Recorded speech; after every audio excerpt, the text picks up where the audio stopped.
मैंने अभी एक चैलेंज अपने सोसाइटी में लिया है, क्रिमिनल्स बच्चों के ऊपर आई एम वर्किंग। जो अपराधी तत्व के जो बच्चे होते हैं, मैं उन बच्चों पे वर्क कर रही हूँ। और जुवेनाइल जस्टिस कोर्ट की जो जज मैम थी, उनसे मेरा 1.5-2 घंटा डिस्कशन हुआ है होम्योपैथिक साइंस के ऊपर लेके कि कैसे वो साइंस आपकी इन बच्चों को सुधारने में मदद कर सकती है, कैसे वो एनर्जी जो डिस्ट्रक्टिव एनर्जी है वो आगे जाकर डिस्ट्रक्शन ही करेंगे, उसको हम कैसे कंस्ट्रक्टिव वे में कर सकते हैं। तो उसके लिए मुझे अनुमति मिल गई है। इंडिया की मैं पहली महिला काउंसलर हूँ इन होम्योपैथिक फील्ड। और मैंने प्रण लिया है कि जो ट्रॉमास जो होते हैं वो जब तक हील नहीं होते हैं, आप लोग लाइफ में सब गड़बड़ करते हो फिर। और जो सक्सेस जो मिलती है, सक्सेस का डेफिनेशन आई थिंक कोई बताएगा तो बता सकता है, क्योंकि इंटरेक्टिव सेशन है। सक्सेस का अगर मीनिंग कोई अगर बोलेगा तो मुझे खुशी होगी कि वो क्या जानते हैं उस बारे में। तो कोई भी बोल सकते हैं कि what is the meaning of success? Achievement of any task.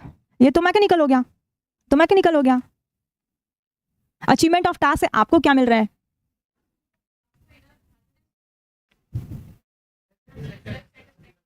वही, बहुत सिंपल है सारी चीज़ें, बस उसी को इम्प्लीमेंट करना है। जानते सब कुछ हो आप लोग, बस इम्प्लीमेंट करना है उसे। और नेक्स्ट टाइम कभी भी हम नए इंस्ट्रूमेंट के साथ भी एक्सप्लोर कर सकते हैं। Hawaiian guitar, I play Hawaiian guitar, तो नेक्स्ट टाइम कभी भी अगर म्यूजिक थेरेपी का सेशन अगर रखें तो एक हवाइन गिटार मैं जरूर इंट्रोड्यूस करना चाहूँगी।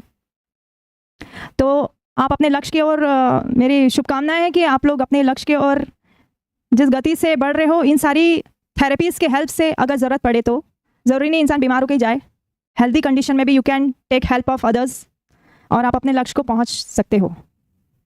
बहुत बार गिरोगे, ये भी बता दे रही हूँ, चोट भी लगेगी।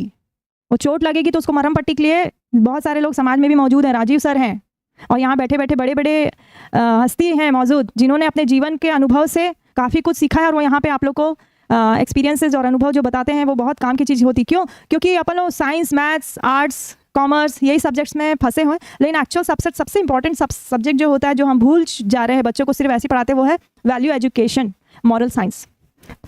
उस पर ध्यान नहीं जाता और वही काम आता है एक्चुअली में। तो देखा जाए तो जीवन की जो कठिनाइयाँ जीवन के जर्नी में वही काम आती है। तो होप जिस तरह होलिस्टिक सारी चीज़ें ईश्वर ने बनाया है, होलिस्टिकली सारी चीज़ों को प्रकृति के साथ आप लोग को जोड़ के रखना है, नेचर के साथ भी रहना है, लोगों के साथ भी रहना है, सारे अलग अलग रोल्स को बहुत अच्छे से निभाना, जिम्मेदारी को बोझ नहीं लेना है ना। और प्रेशर को एज अ प्रेशर को पॉजिटिव एटीट्यूड में उसको कन्वर्ट करना है आपको, किसी कंस्ट्रक्टिव उसमें और प्रूव करने नहीं जाना है।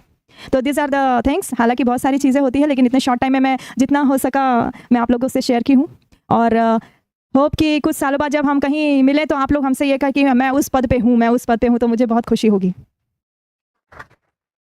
हमें सभी को, खास तौर पे इस इंस्टीट्यूट को, जो एक एक बीज डाल के जो ग्रूम कर रहे हैं ना, पौधे को ग्रूम कर रहे हैं, और फिर जब बहुत बड़ा रूप होगा तो सबसे ज़्यादा खुशी हर किसी को होगी, क्योंकि सब लोग एक उद्देश्य से जुड़े हैं जिसको सभी लोग मदद कर रहे हैं बनाने में। तो आप लोग को पूरा फुल एफर्ट 100% डाल के उस चीज़ को साकार करना है और अपने सामर्थ्य से हर चीज़ को करनी है। और कभी भी अभाव का जो भाव है, अभाव ये नहीं कर सकते वो नहीं, उसमें बिल्कुल भी नहीं रहना है।